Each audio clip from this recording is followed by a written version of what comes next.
Hello dear student, welcome to Garuna academy. Student, आज हम लोग पढ़ने वाले हैं क्लास 10 का मोस्ट इम्पॉर्टेंट टॉपिक प्रकाश का अपवर्तन। यानी कि बच्चे, रिफ्रैक्शन ऑफ लाइट क्या होता है, इसको हम लोग बहुत अच्छे ढंग से समझने वाले हैं। बच्चे, यहाँ पर हमने प्रकाश का अपवर्तन लिख दिया है, यानी कि रिफ्रैक्शन ऑफ लाइट क्या होता है, कैसे काम करता है, दैनिक जीवन में इसका उपयोग क्या है। मतलब कि हम जब कोई भी चीज़ यूज करते हैं, ये कहाँ पे यूज आता है, ये जो हम सब कुछ पढ़ रहे हैं ये कहाँ पे यूज में आता है। अगर यूज में नहीं आ रहा है तो हम इसको क्यों पढ़ रहे हैं। बच्चे, ये बहुत ही यूज की चीज़ है, यानी कि दैनिक जीवन में उपयोग में आने वाली चीज़ है। तो बच्चे, आपको ये ज़रूर पढ़ना चाहिए, समझना चाहिए कि प्रकाश का अपवर्तन क्या होता है। बच्चे, यहाँ पर हमने कुछ इस प्रकार से लिख दिया है, आप इसका स्क्रीनशॉट कर लें, क्योंकि बच्चे यहाँ पर हम वो काम करने वाले नहीं हैं कि आपको जो है हम यहाँ पे सारा इसी प्रकार से बता दें और आपको जो है समझ में आ जाए। नहीं बच्चे, ये काम नहीं करने वाले हैं। हम आपको समझाने वाले हैं कि प्रकाश का अपवर्तन क्या होता है। बाद में आप जो है ये पूरा टॉपिक लिखा हुआ है, आप स्क्रीनशॉट कर लेना। तो बच्चे, यहाँ पे हमारा टॉपिक है प्रकाश का अपवर्तन। प्रकाश का अपवर्तन।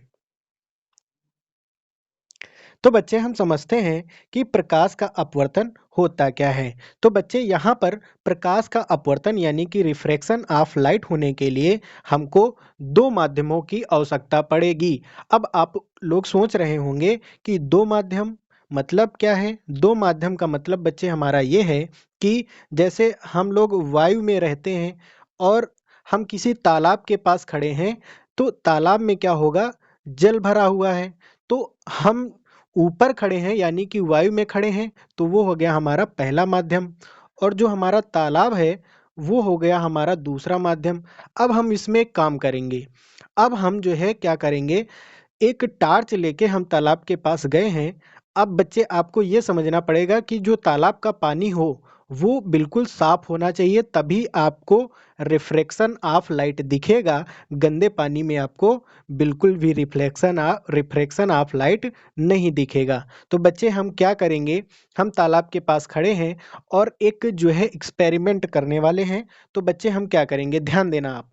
यहाँ पे हम जो है, यहाँ पे मान लेते हैं यहाँ पे खड़े हैं और टार्च जो है क्या करते हैं, टार्च की जो किरण पुंज है यहाँ पे तालाब में मारते हैं। तो होगा क्या बच्चे, यहाँ तक हमारी जो लाइट है बिल्कुल सीधी आई है। ये जो किरण आई है, इस किरण का नाम क्या है। तो बच्चे, इसको याद रखना, इसको हम लोग बोलते हैं, जो किरण आती है उसको हम बोलते हैं आपतित किरण। अब बच्चे, होगा क्या, ये जो प्रकाश किरण आई है ये हमारा पहला माध्यम था, लेकिन जब नीचे आएगी, यहाँ पे इसके नीचे आएगी, तो माध्यम चेंज हो गया।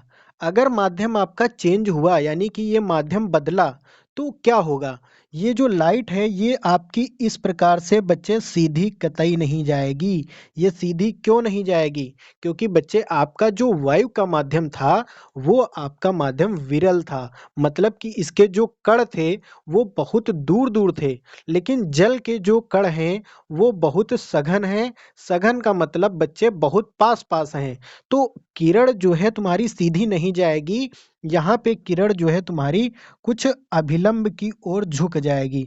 अब आप लोग सोच रहे होंगे कि यहाँ पे अभिलंब तो दिख ही नहीं रहा है। तो बच्चे, अभिलंब जो होता है वो अदृश्य होता है। यहाँ पे हम एक अभिलंब खींच देते हैं कुछ इस प्रकार से। तो ये बच्चे आपका हो गया अभिलंब।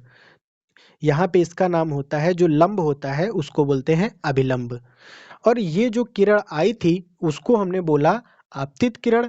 लेकिन जो हमारी माध्यम को क्रॉस करके और अपने मार्ग से विचलित हुई है ये वाली, इसको हम लोग बोलेंगे बच्चे अपवर्तित किरण। क्या बोलेंगे बच्चे, अपवर्तित किरण। अपवर्तित किरण यानी कि जो किरण आती है उसको आपतित किरण, और जो हमारी किरण निकल के बाहर आ जाती है, मतलब कि अपने मार्ग से विचलित हो जाती है, उसको बोलते हैं अपवर्तित किरण। तो बच्चे, हमको आशा है कि आपको ये बात समझ में इतनी आ गई होगी। अब यहाँ पे हम देखते हैं, यहाँ पे देखो एक अभिलंब है और ये आपतित किरण है। इसके बीच में बच्चे एक यहाँ पे कोण बन रहा है। ये जो कोण बन रहा है इसको हम लोग आई से डिनोट करते हैं और इसका नाम होता है आपतन कोण। आपतन कोण। और बच्चे, यहाँ पर आपको एक चीज और दिख रही होगी, ये हमारा अभिलंब है और ये हमारी अपवर्तित किरण है। ये हमारी अपवर्तित किरण है और इसके बीच में ये जो कोण बन रहा है इसको हम आर से डिनोट करते हैं और इसका नाम होता है बच्चे अपवर्तन कोण। क्या नाम होता है? अपवर्तन कोण। और यहाँ पे बच्चे, ये जो यहाँ पे तीनों चीजें मिल रही हैं, मतलब आपतित किरण, अपवर्तित किरण और अभिलंब, ये जो तीनों मिल रहे हैं इसको हम लोग बोलते हैं आपतन बिंदु। क्या बोलते हैं बच्चे? आपतन बिंदु। तो बच्चे, हमें आशा है कि आपको जितने भी पॉइंट हैं सारे पॉइंट कायदे से क्लियर हो गए होंगे। अब हम लोग जो है अपने नोट्स में इसको पढ़ लेते हैं। देखो नोट्स में क्या लिखा हुआ है। प्रकाश का अपवर्तन यानी कि रिफ्रैक्शन ऑफ लाइट।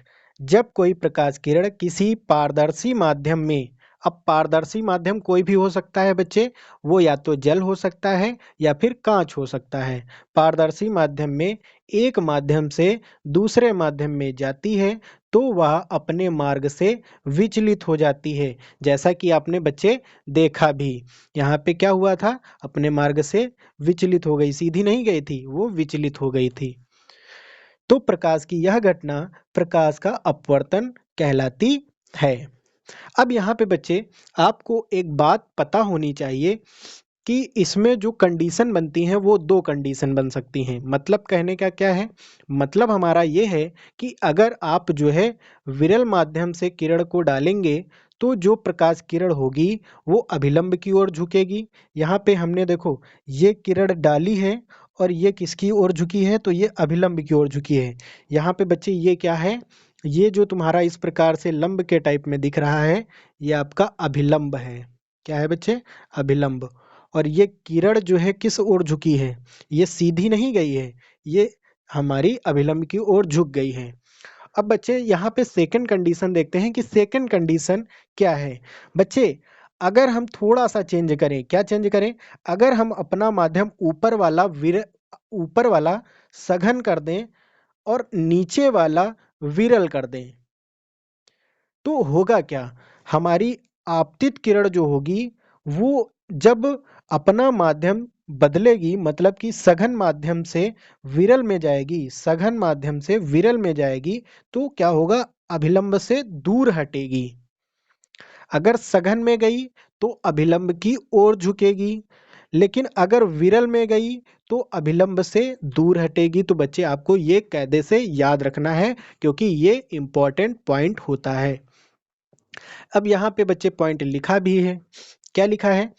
प्रकाश किरण विरल माध्यम से सघन माध्यम में जाने पर अभिलंब की ओर झुक जाती है। मतलब जब घने में जाती है तो अभिलंब की ओर झुक जाती है।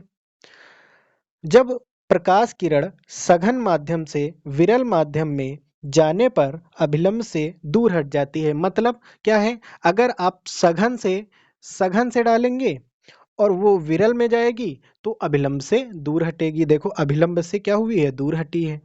उसके बाद बच्चे, आपको अपवर्तन के नियम भी देखने पड़ेंगे। तो बच्चे, अब हम लोग देख लेते हैं अपवर्तन के नियम।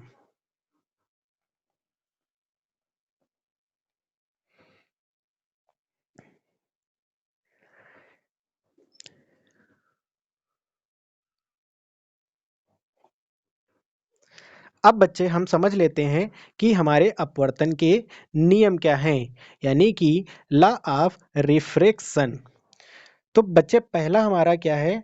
आपतित किरण, अपवर्तित किरण, अभिलंब तीनों एक ही तल में होते हैं। बच्चा, जैसा हमने उसमें देखा था प्रकाश के परावर्तन में, सेम टू सेम वही पॉइंट इसमें भी लिखना होता है। आपतित किरण, अपवर्तित किरण और अभिलंब तीनों एक ही तल में होते हैं। कहने का मतलब बच्चे हमारा ये है कि जो हमारी आपतित किरण आई है और जो अपवर्तित किरण गई है और जो अभिलंब है, तीनों एक ही तल में होते हैं। किस तल में होते हैं? आपतन बिंदु वाले तल में होते हैं। उसके बाद बच्चे अगला पॉइंट क्या लिखा है? आपतन कोण की ज्या, मतलब आपतन कोण की ज्या और अपवर्तन कोण की ज्या का अनुपात सदैव नियत रहता है। इसे स्नेल का नियम कहा जाता है। अर्थात पहले माध्यम के सापेक्ष दूसरे माध्यम का अपवर्तनांक n बराबर sine i upon sine r, या पहले माध्यम के सापेक्ष दूसरे माध्यम का अपवर्तनांक क्या होता है? Sine i upon sine r होता है। बच्चे हम लोग इसको जो है थोड़ा सा समझ लेते हैं कि जो आपतन कोण की ज्या होती है वो अपवर्तन कोण की ज्या के अनुपात के बराबर होती है। इसे हम लोग स्नेल का नियम कहते हैं। यानी कि पहले माध्यम के सापेक्ष दूसरे माध्यम का अपवर्तनांक क्या हो जाता है? Sine i upon sine r हो जाता है। बच्चे हमें आशा है कि आपको प्रकाश का अपवर्तन बहुत अच्छे ढंग से समझ में आ गया होगा। अब बच्चे आप इसका स्क्रीनशॉट कर लें, उसके बाद हम वीडियो को एंड करते हैं।